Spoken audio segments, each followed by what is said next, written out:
You ever feel the weight of your past? That heavy feeling that settles deep in your chest, dragging you down no matter how hard you try to move forward. Yeah, that's regret. It's not something you can easily shake. It clings to you, pulls at you when you least expect it. Regret is a quiet shadow that grows louder with time. It creeps in when you think you've moved past it, whispers in your ear when you're alone. You start thinking about all the wrong choices, all the things you wish you could take back. And suddenly, it feels like the mistakes of your past define who you are. We've all been there. But let's be clear, you're not the only one who's screwed up. Life doesn't give you a roadmap. You learn as you go, and sometimes you take a wrong turn. It's inevitable. But the problem with regret, it tries to convince you that those mistakes are all you'll ever be. That you're stuck. But here's the truth, regret isn't some eternal curse.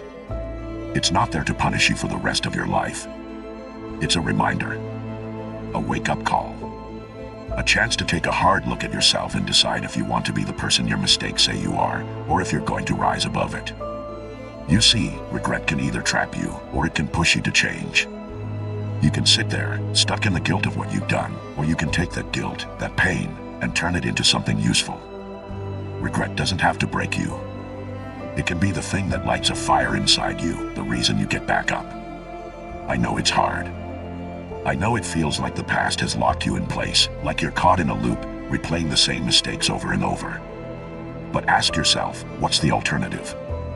Keep punishing yourself. Keep letting those moments define you. Or do you take that weight, that baggage, and use it as fuel? To grow. To be better. Here's the thing, nobody walks away from life unscathed.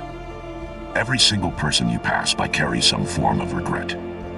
The difference between those who crumble under it and those who rise is simple. They decide to face it. To own their story.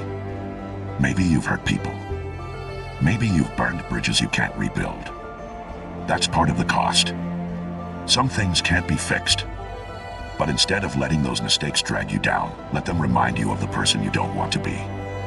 Let them sharpen your focus on who you can become. Listen. Life is messy. You're going to make mistakes. You're going to fall short. But the question isn't how many times you've fallen. The question is whether you get back up.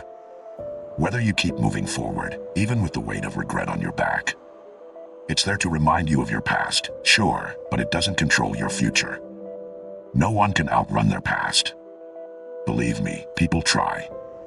They pack up, leave, and start over somewhere new, hoping that will fix everything. But you know as well as I do, it never works. Regret follows you, no matter where you go.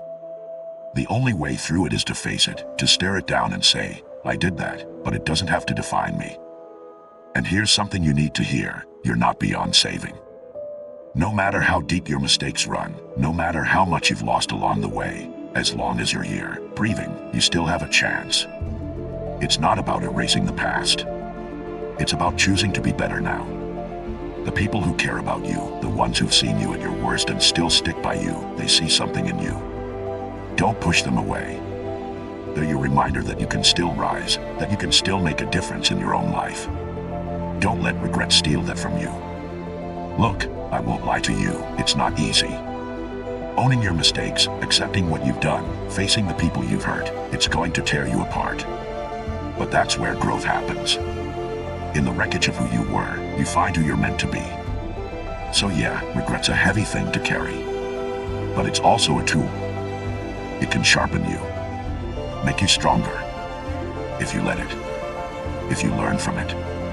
Every day, you get the chance to choose. To either stay buried under the weight of your past, or to rise above it. In the end, regret doesn't define you. What defines you is what you do next. The steps you take from here. So, stop running. Face your regrets. Own them. And let them make you better. Now, you take it from here.